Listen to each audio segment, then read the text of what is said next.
And we're back to learning CapCut in year day 99.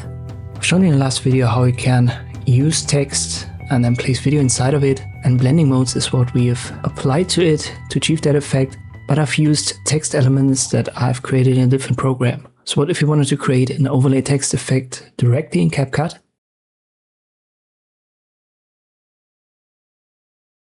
You can see we have a blending option here as well, and there's the opacity slider, but the blending modes are missing. But we can bring them back by doing something first to the text element. Simply right click and then create a compound clip. Alt G should be the short key, and once that is done, you will find right here a video basic option. You can scroll to blend, and here we can find the blending modes again. Let me for example use overlay, and now we've got it. So the important step is here to right click on the text elements and create this compound clip before you can achieve that overlay effect. I hope this video was helpful, thank you for watching, and I'll see you next time.